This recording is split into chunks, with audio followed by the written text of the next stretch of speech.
My name is Adam. I am 36, and today I decided to open the pages of my true life.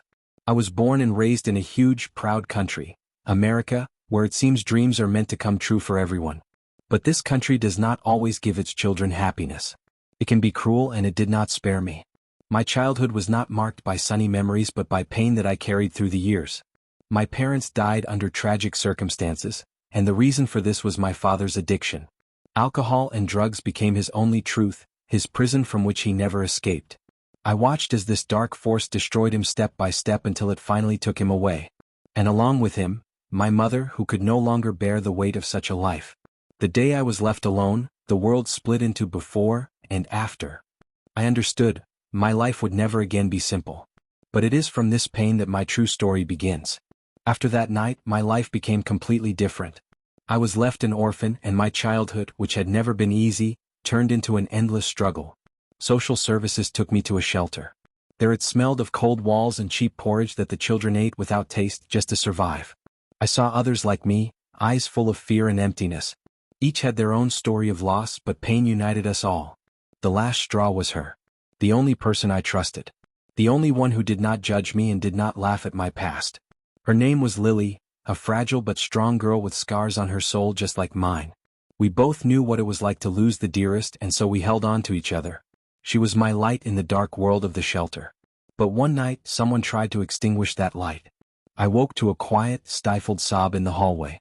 In the semi-darkness, I saw her. Lily sat on the floor, her face buried in her hands.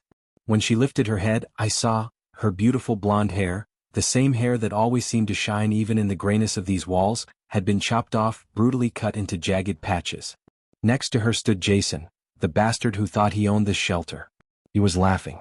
He had done this only because Lily was friends with me. In that moment, anger tore me apart from the inside. It was too much. I didn't think, I acted. My hand grabbed the fork I had hidden by the bed for fights.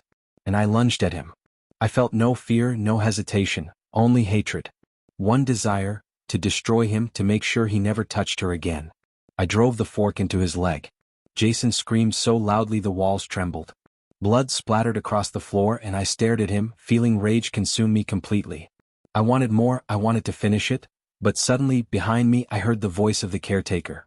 Her scream, her panic, snapped me back to reality. In that second, I realized what I had done. I stood there, breathing hard, fork in hand, hatred in my heart. They dragged me away, locked me in a separate room. There I sat for 3 long days, cold like eternity. The stone walls pressed in, the blanket was thin, and the silence cut into my soul. But what hurt me most was not the cold or the loneliness.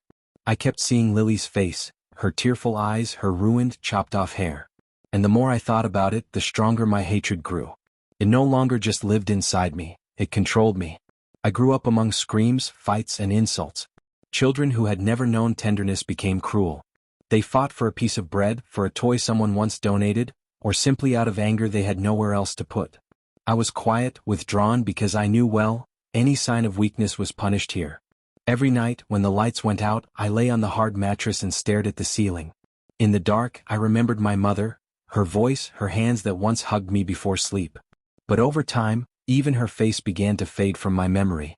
Only pain and emptiness remained. When other children dreamed of bicycles or new sneakers, my only dream was simple: to have a home that smelled of coffee in the morning, where someone waited for you in the evening. I dreamed of an ordinary family, of warmth that for most seems so commonplace. Childhood taught me a harsh truth: no one comes to save you. You either get up off your knees yourself or you stay in the shadows forever. And even then, as a child, I understood, my life would be a fight. After that incident in the shelter, everything changed. To the caregivers, I became dangerous. They no longer saw me as a scared child, but as a potential criminal. In their eyes, I was no longer a victim, I was a threat. They gave me less freedom, punished me more often for small things, kept me under strict supervision. I felt that the label problematic was stuck to my name forever. But the children, for them it was different. Some began to fear me, others, to respect me. I became the one who stood up, the one who dared to go after Jason. But that respect was bitter because it was built on fear. No one wanted to be my true friend. Only Lily stayed close. She knew why I did it and didn't turn away. But even in her eyes, I sometimes saw a shadow, not of fear but of pain. I myself felt something changing inside me. Those 3 days in the cold room, I wasn't just freezing, I was becoming someone else. The hatred born that night took deep root. I was no longer the boy who only dreamed of a home. I began to dream of power. Of making sure no one could ever humiliate me or those I loved again. And though outwardly I remained the same boy, inside something new was being born. Back then, I didn't yet know that this day would be the starting point. It was the moment that decided what my life would become.